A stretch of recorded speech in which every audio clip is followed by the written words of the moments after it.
Alhamdulillah, alhamdulillahirabbil alamin. Kita kembali lagi di Cahaya Hati Indonesia. Buat Anda yang baru bergabung, tema kami adalah tentang rumah tangga. Bagaimana caranya kita bisa membina rumah tangga yang sakinah, mawaddah, warahmah di era yang seperti sekarang, era keterbukaan. Bahkan ada yang mengatakan ini adalah era post-truth, di mana kita nggak bisa membedakan mana benar, mana salah. Kadangkala kita merasa gaya hidup yang kita jalani ini sudah benar karena semua orang melakukannya. Padahal itu bertentangan dengan nilai-nilai Al-Quran. Untuk itu kita langsung masuk ke kajian kita selanjutnya. Tadi kita membahas surah An-Nisa ayat 19 hingga 21. Sekarang akan dilanjutkan surah An-Nisa ayat ke-22 hingga 23. Yang insya Allah akan disampaikan oleh guru kita Al-Habib Habib Isa Al-Kaf. Fadhal. Masya Allah, jazakumullah khairan. Afin. Ganteng, tampan, rupawan. Allahumma sholli ala Muhammad. Allahumma sholli ala Muhammad. Amin. Dan ibu-ibu sekalian, assalamualaikum warahmatullahi wabarakatuh. Waalaikumsalam warahmatullahi wabarakatuh. Alhamdulillahirabbil alamin wa bihi nasta'in ala umuriddin waddin wassalatu wassalamu ala asyrafil anbiya'i wal mursalin wa ala alihi wa sahbihi wa man tabi'ahum bi ihsanin ila yaumiddin. Ibu-ibu, bapak-bapak, pemirsa di rumah sekalian, pernikahan adalah ibadah yang agung. Ikatan pernikahan, saat seseorang mengikat pernikahan di hadapan walinya, dia berjanji di hadapan seseorang yang membesarkan anak tersebut mulai dari bayi, balita, anak-anak, remaja hingga dewasa menjadi orang yang dicintainya. Selain itu, dia juga berikrar di hadapan Allah Subhanahu wa taala. Oleh karena itu, Allah Subhanahu wa taala nyatakan di dalam Al-Qur'an, wa akhadna minhum mitsaqan ghalidha. Kami telah ikat engkau dengan ikatan yang agung yang disaksikan langsung oleh Allah Subhanahu wa taala dan para malaikat Allah Subhanahu wa taala. Oleh karena pernikahan adalah ibadah yang agung, maka pernikahan harus diatur betul-betul, dan aturannya Allah Subhanahu wa taala detilkan di dalam Al-Qur'an mulai dari sebelum pernikahan atau pranikah sampai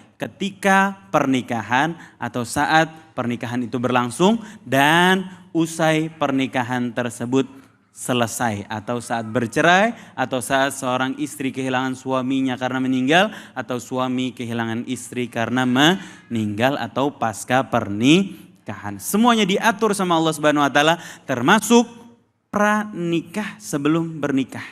Maka para ulama dan salaf zaman dulu, kalau ada anak orang lain mau ngelamar anaknya, dia syaratin dulu. Apa syaratnya? Syaratnya kamu harus membaca kitab nikah terlebih dahulu. Minimal baca kitab Ihya Ulumuddin karangan Imam Ghazali bab nikah. Kalau sudah hatam kitab itu, sudah benar-benar paham, sudah benar-benar tahu apa makna dari pernikahan, barulah dia boleh melamar anak tersebut. Nah, termasuk apa yang Allah ajarkan di dalam Al-Quran, dalam surat An-Nisa ayat 22. Allah Subhanahu wa taala berfirman, "Wala tankihu ma nakaha aba'ukum minan nisa'i illa ma qad salaf." Janganlah engkau menikahi perempuan yang sudah dinikahi oleh ayah kamu.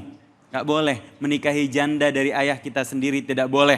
Baik itu merupakan ibu kandung, apalagi gak boleh. Ataupun ibu tiri yang tidak melahirkan kita, gak boleh kita menikahi seseorang yang sudah dinikahi oleh ayahanda kita. Illa ma qad salaf, kecuali yang udah kejadian sebelum ayat ini turun. Innahu kana fahisyah, karena perbuatan tersebut adalah perbuatan yang keji, tidak ada kebaikan di dalamnya. Wa maqtan, dan dibenci oleh Allah Subhanahu wa taala. Wa sa'a sabila, dan jalan yang buruk. Kenapa buruk? Karena dia akan mempengaruhi nasab. Jadi kacau nasabnya, dan akan mempengaruhi DNA. Jadi kacau DNA-nya karena sudah lebih dulu bercampur dengan ayahanda. Kemudian Allah jelaskan di dalam surat An-Nisa ayat ke-23 bahwa siapa saja yang tidak boleh kita nikahi.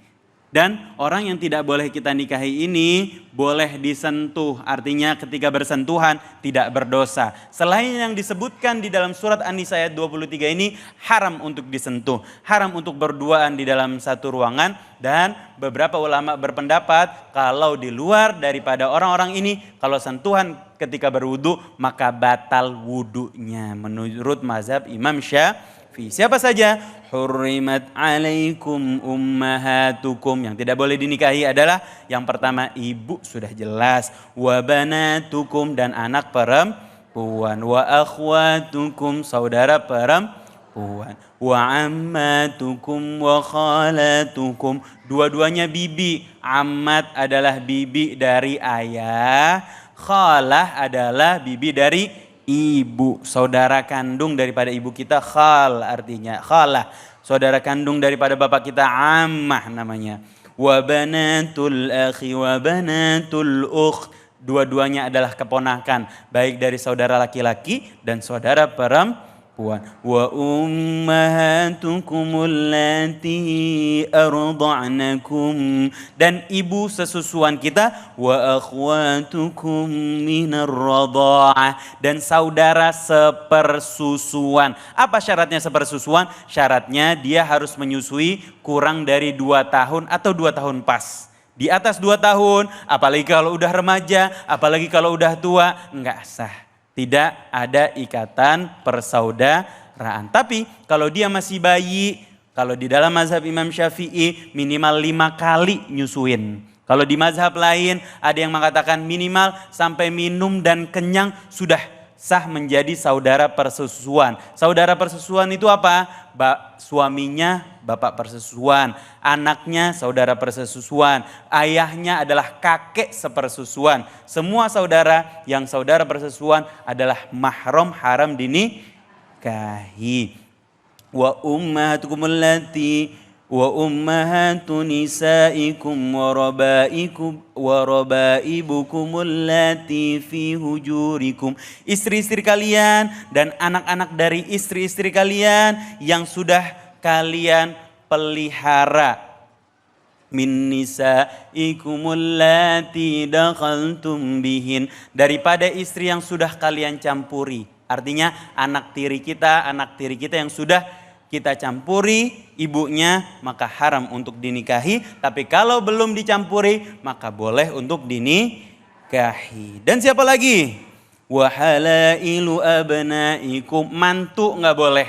Termasuk mertua juga nggak boleh. Wa antajma'u bainal ukhtaini illa ma qad salaf. Dan juga nggak boleh menikahi kakak beradik sekaligus kecuali yang udah kejadian sebelum ayat ini turun. Innallaha kana ghafurar rahima. Karena Allah maha pengampun lagi maha penyayang terhadap kesalahan yang tidak diketahui. Wallahu a'lam bishawab. Silahkan kalau ada pertanyaan. Masya Allah Habib. Bu, Pak, ayatnya panjang, waktunya singkat. Tapi ini yang jelaskan penting supaya kita tahu mana yang boleh dinikahi, mana yang tidak, ya, gitu. Silakan. Mungkin ada yang punya pertanyaan tentang hal ini? Boleh angkat tangannya siapa? Oh, bapak-bapak lagi ini kayaknya. Silakan Bapak, Fadal.